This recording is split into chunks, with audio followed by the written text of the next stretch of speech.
안녕하세요. 오늘의 사연입니다. 구독과 좋아요 한 번씩 부탁드릴게요. 바로 사연 시작하겠습니다. 저는 32살이고 이름은 김인희입니다. 27살에 정태선이라는 남자와 결혼했어요. 남편이 일하는 회사는 작은 회사로 월급도 적고 보너스도 쥐꼬리만 했지만 저도 일을 해서 두 사람의 월급으로 그럭저럭 지내고 있었어요. 그리고 2년 후 아들 대한이가 태어났고 가난하지만 행복한 나날을 보냈어요. 저는 육아를 위해 일을 그만두면서 점점 살림살이가 어려워졌고 남편은 퇴근 후 도로공사 아르바이트를 시작했어요. 저는 남편의 몸이 걱정되었어요. 여보, 우리를 위해서 일해주는 건 정말 고마운데 몸은 괜찮아? 남편은 웃으며 팔에 힘을 주며 말했어요. 괜찮아. 어렸을 때부터 한 번도 아픈 적 없어. 게다가 계속 유도하면서 몸을 단련했으니까 이 정도는 괜찮아. 확실히 남편의 몸은 근육질의 겉으로 보기에는 격투기 선수처럼 보였어요. 하지만 너무 무리하지는 마. 아이, 참. 알겠어, 명심할게. 남편은 웃으며 그렇게 말했어요. 그렇게 말하던 남편은 다음 달 과로로 인한 심근경색으로 도로공사 현장에서 쓰러져 순식간에 하늘나라로 떠나고 말았어요. 남겨진 저와 아들은 고인이 된 남편 옆에서 망연자실하고 있었어요. 그때 남편의 회사 관계자로 보이는 남자가 제게 말을 걸었어요. 저는 남편분 회사와 거래하고 있는 이영철이라는 사람입니다. 그렇게 말하면서 그 남자는 명함을 내밀었고 저는 명함을 받았어요. 명함에는 유명 회사의 이름이 인쇄되어 있었어요. 제가 명함을 주머니에 집어넣는 동시에 이렇게 말했어요. 앞으로 많이 힘드시겠어요. 생활에 여유는 좀 있으세요? 아니요. 아직 앞날을 생각할 여유조차 없어요. 다만 당분간은 어머니가 아이를 돌봐주실 텐데 부모님은 멀리 떨어져 계시고 아버지는 간병이 필요한 상태라 어머니가 오래 돌봐주실 수 없으세요. 그거 참 많이 힘드시겠네요. 그럼 제가 아는 사람이 많으니 두 사람에게 도움이 될 수 있도록 해보겠습니다. 네, 고맙습니다. 이때 저는 아직 남편이 떠난 충격으로 냉정하게 생각할 겨를이 없었기 때문에 낯선 사람의 친절에 별 생각이 없었어요. 그리고 그것이 저와 아들의 불행의 시작이었어요. 장례식은 시부모님과 어머니의 도움으로 무사히 끝났지만 저는 매우 초췌했어요.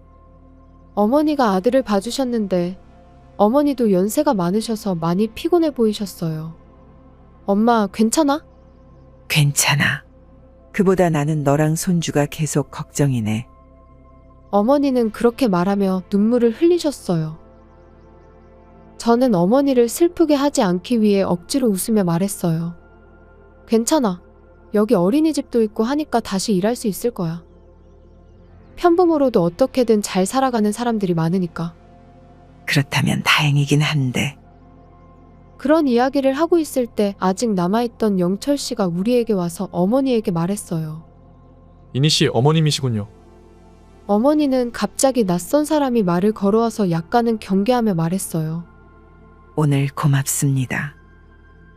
그리고 영철 씨는 자신을 어머니에게 소개한 후 저에게 말한 것과 똑같은 말을 어머니에게 했어요.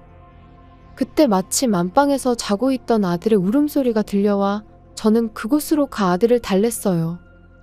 남편의 장례식이 끝난 지 2주 정도 지나고 매일 밤 베개를 적시던 것이 겨우 줄어들어 없어졌어요. 그리고 저는 예전에 다니던 직장에 복귀할 수 있었어요. 어머니는 이제 아버지 곁으로 돌아가야 한다고 하셔서 저는 어린이집을 알아봤지만 집 근처에는 마땅한 곳이 없었어요. 그러던 중 퇴근한 영철 씨가 갑자기 우리 집에 찾아와서 이렇게 말했어요. 이니 씨에게 하고 싶은 말이 있는데요. 잠시 밖에서 차 한잔하지 않으실래요? 죄송한데 어머니가 아들을 보고 계셔서 외출할 수 없어요. 괜찮으시면 들어오세요. 제가 그렇게 말하자 영철 씨는 집으로 들어왔어요. 아이를 맡길 곳은 정하셨나요? 아니요. 찾고 있지만 마땅치가 않네요. 제 친누나가 유치원에서 일했었는데 결혼은 했는데 아이를 낳지 못해서 전업주부로 지내고 있어요. 얼마 전에 이니 씨 사정을 이야기했더니 자기가 돌봐주겠다고 하더라고요. 게다가 이니 씨 직장이랑도 가까워서 괜찮은 것 같아요. 저는 영철 씨에게 그 말을 듣고 기뻤지만 한편으로는 무서웠어요. 이렇게까지나 도와주려고 하는 이유가 뭘까? 그 말씀 정말 감사하긴 한데 혹시 신경 써주시는 이유라도 있으신가요? 제 말을 들은 영철 씨는 조금 곤란한 표정으로 말했어요. 특별한 이유는 없어요. 다만 이니 씨가 힘들어하는 모습을 보는 게 힘든 게 이유예요. 그렇군요. 그러면 엄마랑 한번 이야기 좀 해볼게요. 저는 어머니를 그 자리에 불러서 자초지종을 설명했어요. 엄마, 영철 씨 누나가 대한이를 돌봐주시겠다네? 그러면 너무 민폐 아니야. 애 보는 게 여간 힘든 게 아닌데. 괜찮아요. 누나는 임신은 못해도 아기를 정말 좋아해요. 그래서 누나가 오히려 더 기대하고 있어요. 아, 그래요. 그렇다면 뭐. 엄마, 영철 씨가 이렇게까지 신경 써주시니 이렇게 하는 걸로 할게요. 그리고 돌봄비도 드리도록 할게요. 그렇게 해주시면 감사하죠. 그럼 모레 일요일에 누나를 데리고 올 테니 아드님을 만나게 해주실 수 있을까요? 물론이죠. 그리고 일요일이 되어 영철 씨의 누나가 왔고 아들과 만남을 갖게 되었어요. 아들은 영철 씨 누나에게 안겨서 울지 않고 싱글벙글 웃었고 영철 씨 누나도 매우 행복해 보였어요. 그렇게 저는 제가 일하는 시간 동안에만 아들을 맡기기로 했어요. 며칠 뒤 어머니가 집으로 돌아가는 시점부터 맡겼고 출근할 때 맡겼다가 퇴근하면서 데려오는 게 일상이었어요. 그렇게 3개월 정도 지났을 때 어느 날 영철 씨가 제 직장에 찾아왔어요. 이니 씨, 잠깐 얘기 좀 할 수 있을까요? 저는 잠시 자리를 비우고 내빈실로 들어갔어요. 이니 씨에게 부탁할 게 있어요. 네, 무슨 부탁이요? 사실 영철 씨는 말끝을 흐렸어요. 저는 웃으며 물었어요. 왜 그래요? 어떤 부탁인데요? 오늘 이니 씨 집에 모셔다 드려도 될까요? 집에요? 왜요? 말씀드릴 것도 있고 마치고 제가 집까지 바래다 드릴게요. 네, 뭐 그래요 그럼. 그날 저는 퇴근 후 영철 씨의 차를 타고 아들을 픽업해 집으로 돌아왔어요. 집에 도착하자마자 이니 씨, 저와 결혼해 주세요. 저는 너무 놀라서 목소리가 나오지 않았어요. 물론 지금 당장 결혼할 수 없는 건 잘 알고 있습니다. 그러니 혼인신고는 나중에 해도 괜찮아요. 지금 남편 죽은 지 아직 3달밖에 지나지 않아서 아직 재혼은 생각조차 해보지 않았어요. 말씀은 고맙지만 저는 아직 재혼할 마음의 준비가 안 됐어요.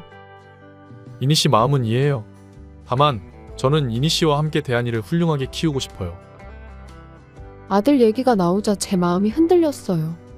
앞으로 아들이 커가면서 여러 가지 힘든 일이 많이 있을 텐데 그럴 때 남편이 있다면 분명 좋을 거예요. 하지만 그래도 죽은 남편을 배신하는 것 같은 기분이 계속 들어서 힘들었어요. 지금은 대답하기 너무 힘드네요. 저에게 시간 좀 주시겠어요? 그렇게 하세요. 좋은 쪽으로 잘 생각해 주시면 고맙겠어요. 그리고 괜찮으시다면 가끔 대한이 픽업을 가고 싶은데 부탁드려도 될까요? 그거야 제가 오히려 고맙죠. 그러면 일이 일찍 끝날 때 연락드릴게요. 네, 어쨌든 고맙습니다. 이렇게 해서 영철 씨가 아들을 픽업하는 일이 많아졌어요. 영철 씨의 청혼을 받은 지 3달쯤 지난 어느 날 밤, 저는 꿈을 꾸었어요. 그 꿈은 남편과 아들이 함께 동네 공원에서 놀고 있었는데 해질녘이 되자 남편이 어디론가 가려고 하는 꿈이었어요. 그때 저는 남편에게 가지 말라고 소리쳤는데 남편이 웃으며 대한이는 영철 씨랑 함께 키워주면 좋겠어 라고 했어요. 아침에 눈을 떠보니 제 눈에는 눈물이 가득 고여 있었어요. 그 꿈을 꾼 다음 주 일요일에 저는 영철 씨를 집으로 초대해 청혼을 받겠다고 했어요. 영철 씨는 진심으로 기뻐했어요. 그리고 의논 끝에 결혼식은 하지 않기로 했어요. 또 한 가지 알게 된 게 있는데 영철 씨는 돌싱이었어요. 전처가 바람나서 도망갔다고 하더라고요. 함께 살 집은 영철 씨가 사는 곳으로 하기로 했어요. 아주 큰 한옥집에 있는 별채에서 살게 된 거죠. 영철 씨의 아버지는 이미 돌아가셨고 지금까지 어머니와 둘이서 살고 있었다네요. 저는 시어머니에게 인사를 드렸어요. 김인희입니다. 앞으로 잘 부탁드리겠습니다. 하지만 시어머니는 저를 힐끗 쳐다보기만 하고 아무 말도 없으셨어요. 저는 그 순간에 불길한 예감이 들었는데 그 예감이 현실이 되는 데는 몇 달 안 걸렸어요. 시어머니가 본색을 드러낸 건 제가 시댁에서 산지 2달 정도 지났을 때였어요. 며느라, 자기 아들만 챙기지 말고 네 서방도 좀 챙겨라. 며느라, 남편이 좋아하는 거랑 싫어하는 거 다 알고 있지 않아? 너는 어떻게 항상 네가 좋아하는 것만 만드니? 며느라, 나한테 너무 무관심한 거 아니야? 며느라, 셔츠 옷깃에 때가 덜 빠졌잖아. 다시 세탁하도록 해. 이런 식으로 잔소리를 하셨고 쓰레기 하나, 머리카락 하나라도 떨어진 게 보이면 또 입을 여셨어요. 그런 시어머니를 보며 남편의 전처는 바람난 게 아니라 시어머니를 피해 도망친 게 아닌가 하는 생각이 들 정도였어요. 결혼한 지 반년쯤 지났을 때 저는 임신을 했어요. 시어머니는 제 임신 사실을 알고 기뻐하는 게 아니라 노골적으로 싫은 표정을 지었어요. 임신했다고? 정말로 우리 아들의 애가 맞는 거지? 혹시나 해서 묻는 거야. 저는 시어머니의 말을 듣고 깜짝 놀랐지만 몇 초 후 화가 치밀었어요. 어머님, 어떻게 그런 말을 하실 수가 있으세요? 방금 말씀하신 거 사과받아야겠어요. 지금 사과하세요. 어머, 뭐라고? 나는 단지 우리 아들이 걱정돼서 그런 거잖아. 그런 것도 이해 못해? 건방지게 어디서 시어머니한테 훈계질이야. 저는 제가 건방진 것 같지 않은데요. 어머님이 먼저 절 의심하셨잖아요. 그런 말은 모욕적인 거 모르세요? 뭘 그 정도 가지고 모욕이니 뭐니 호들갑이야. 내가 임신했을 때는 그런 말수도 없이 들었어. 그렇다고 해서 내가 너처럼 눈 부릅뜨고 대든 줄 알아? 며느리면 며느리답게 행동해야지. 저는 시어머니와 말싸움하는 게 얼마나 쓸데없는 일인지 깨달았어요.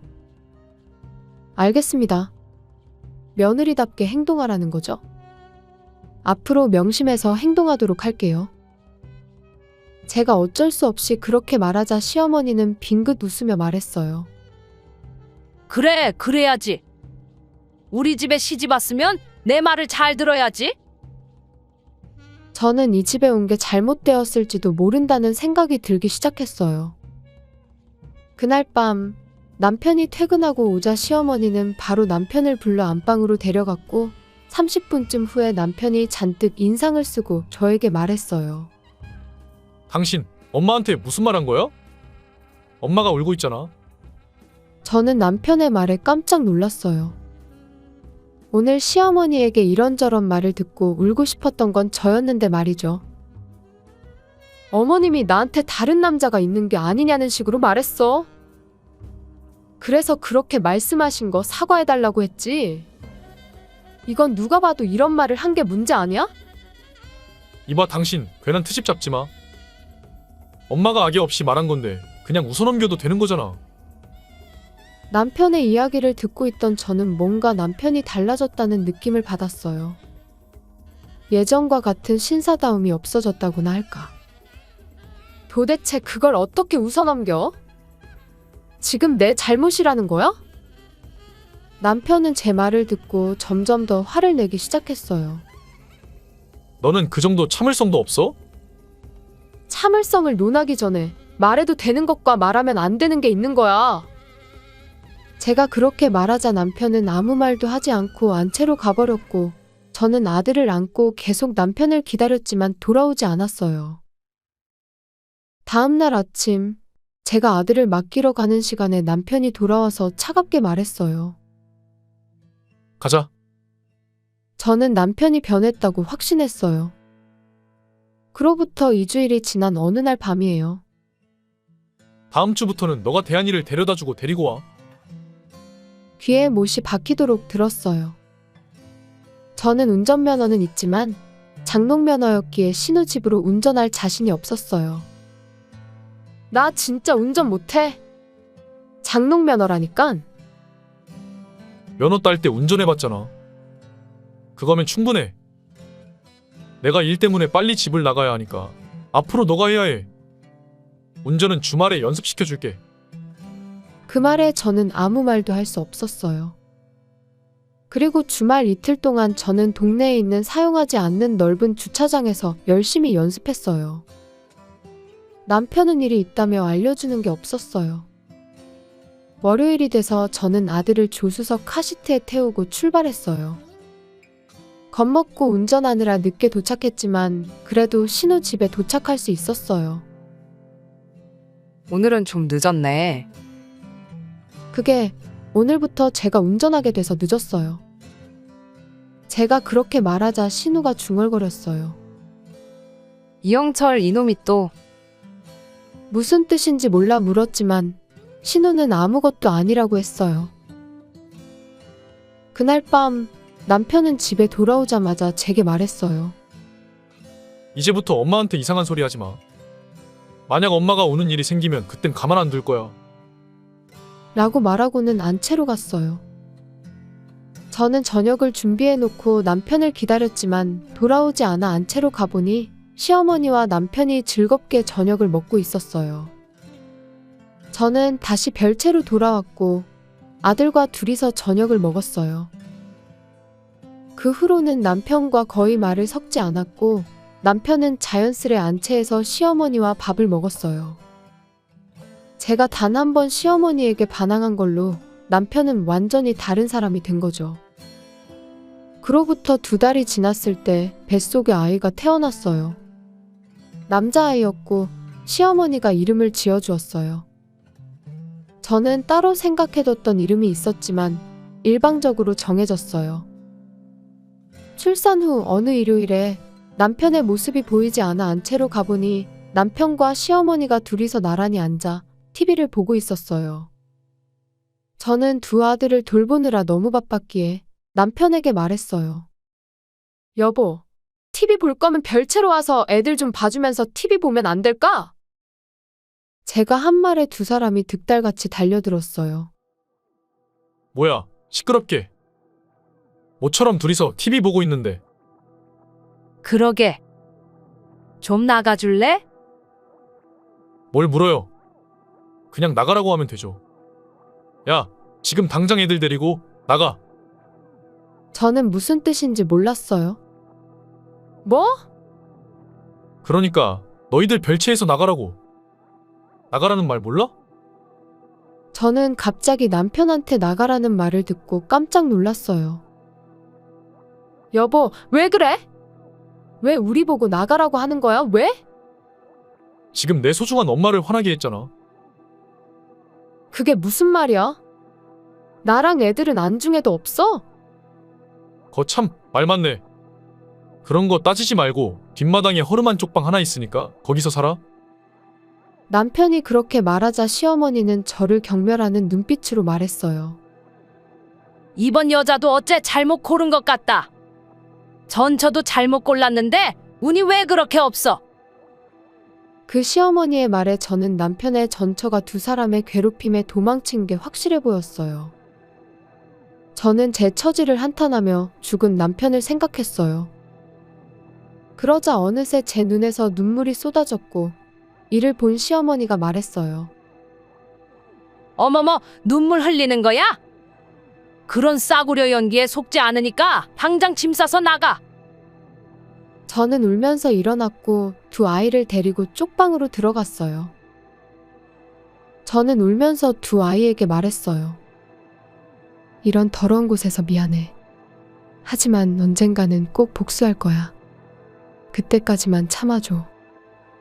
애들이 제 말에 고개를 끄덕이는 것 같았어요. 그때부터 저와 애들은 쪽방에서 살게 되었어요. 두 아이를 신우에게 맡기고 일하러 가는 게 일상이었어요. 어느 날 신우가 말했어요. 요즘은 영철이랑 같이 안 와? 무슨 일 있는 거야? 제가 계속 운전해서 형님 집으로 다녀야 해요. 제가 그렇게 말하자 신우는 뭔가 깨달은 듯한 표정을 지었어요. 혹시 뒷마당에 있는 쪽방에 들어갔어? 아니, 그걸 어떻게 아세요?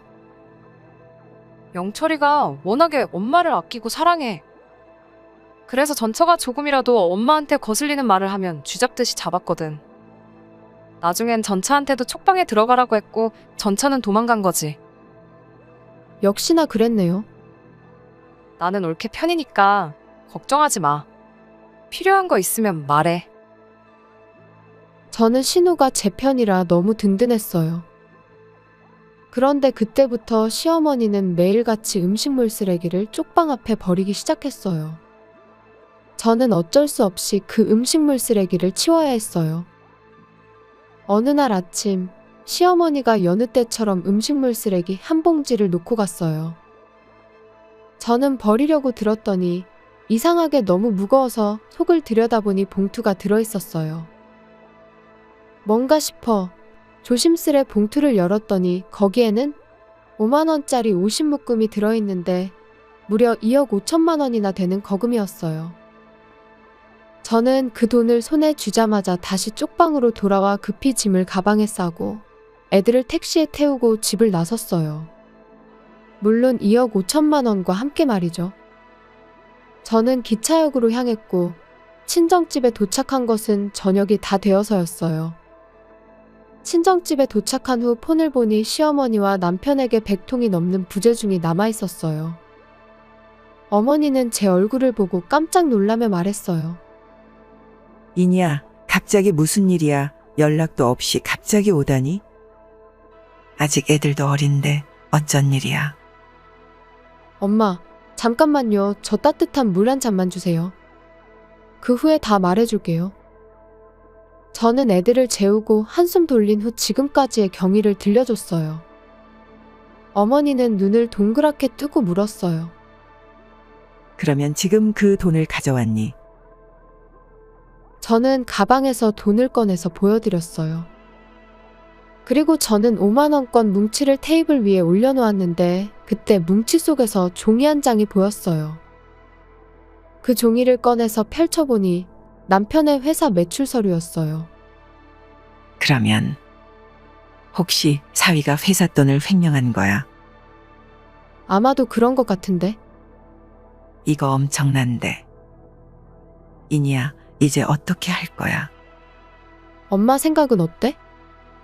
어떻게 할까? 그때였어요.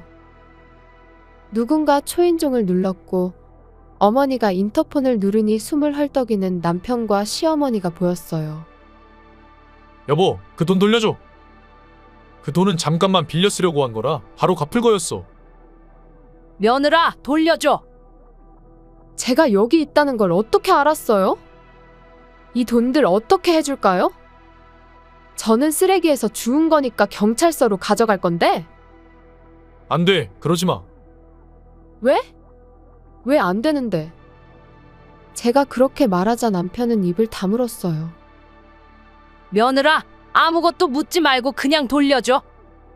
돌려만 주면 너를 다시 보도록 할게. 그게 무슨 뜻이에요? 지금까지 저를 어떻게 보셨는데요? 그동안 전부 미안해. 앞으로 가족처럼 잘 대해줄게. 그러면 지금까지는 가족으로 생각하지 않았다는 말이네요. 제가 그렇게 말하자 갑자기 시어머니가 무릎을 꿇었어요. 그리고 남편에게도 무릎을 꿇으라고 했고 두 사람은 나란히 무릎을 꿇었어요. 제발, 여보. 처음 만났을 때처럼 잘 챙겨줄 테니까 돈 좀 돌려줘. 저는 남편의 말을 듣고 눈물이 났어요. 전 남편이 갑자기 죽었을 때 저를 챙겨주며 신경 써줬던 게 갑자기 생각났어요. 저는 눈물을 흘리며 말했어요. 좋아. 당신이 그렇게까지 말한다면 돈은 돌려주겠어. 하지만 나는 당신이랑 이혼할 거야. 그리고 위자료도 받아야겠어. 애들은 내가 키울 거고 내 조건 받아줄 수 있겠어? 남편은 괴로워하는 표정을 짓다가 잠시 후 말했어요. 알겠어. 그렇게 하자. 아들아, 정말 괜찮겠어? 위자료도 달라는데? 아씨, 시끄러워요. 제가 알겠다고 하면 그걸로 끝인 거예요. 그 소리를 들은 시어머니는 눈물을 글썽였어요. 아들, 엄마한테 왜 갑자기 차갑게 굴어? 됐고, 엄마는 1층에 가 있어요. 남편이 그렇게 말하자 시어머니는 울면서 1층으로 내려갔어요. 어머님 혼자 보내도 돼? 따라가야 하는 거 아니야? 신경 쓰지 말고 돈부터 돌려줘. 알겠어. 일단 아까 한 약속 종이에 써서 사인해서 우유통으로 넣어줘. 나중에 그런 말 한 적 없다고 할 것 같으니까. 참나? 속고만 살았나? 저는 남편에게 종이와 펜을 건넸고 약속한 내용을 서류로 남겼어요. 그리고 저는 봉투에서 5천만 원을 꺼낸 후 나머지를 담아 남편에게 건넸어요. 이 5천만 원은 위자료 일부러 미리 받는 거야. 만약 이게 불만이면 경찰에 신고라도 하던지. 가지가지 하네 진짜. 알겠어. 대신에 이 돈에 대해서는 죽을 때까지 비밀이야. 그렇게 할게. 당신도 위자료 가지고 왈가왈부하면 바로 경찰서로 갈 거야. 제가 그렇게 말하자 남편은 고개를 끄덕이며 아무 말도 하지 않고 사라졌어요. 저는 다정했던 죽은 전 남편이 생각나 눈물이 났어요. 그로부터 2달 정도 지난 어느 날 친정집에 낯선 남자가 저를 찾아왔어요. 그 남자는 남편의 회사 사람이라고 소개했어요. 그리고 횡령한 돈 일부를 저한테 줬다는 얘기를 듣고 왔다고 했어요. 돈을 받은 건 맞는데 그건 위자료 일부로 받은 거예요. 저는 남편이 쓴 서류를 그 남자한테 보여줬어요. 하지만 회사가 곤란하다면 이 돈은 돌려드릴게요. 위자료는 다시 받아내면 되니까요. 제가 5천만 원을 가져다 주자 그 남자는 안도의 표정으로 받았어요. 그런데 남편은 어떻게 되었어요? 그러자 그 남자는 회사가 남편을 고소했고 지금은 구치소에 들어가 재판을 기다리고 있다고 했어요. 그 말을 들은 저는 속이 후련해졌어요. 그리고 그 남자는 저에게 정중하게 고맙다는 인사를 하고 돌아갔어요. 그리고 얼마 뒤 시어머니한테 전화가 왔어요. 아들은 경찰서에 있고 지금 수중에 돈이 한 푼도 없네. 저번에 가져간 돈 좀 빌릴 수 있을까? 나중에 갚을게. 얼마 전에 회사 사람이 와서 다 돌려줬어요. 설령 제가 갖고 있다 해도 안 빌려드릴 건데요. 제가 그렇게 말하자 시어머니가 욕설 같은 걸 했지만 저는 무시하고 전화를 끊었어요. 그리고 어머니한테 말했어요. 엄마, 전화번호도 바꾸고 이혼 절차도 밟게 변호사랑 상담 좀 해야겠어? 저를 보고 싱글벙글 웃고 있는 두 아들을 보며 힘내서 남은 복수를 하려고 합니다. 시청해주셔서 감사합니다. 그럼 다음 영상에서 다시 뵙겠습니다.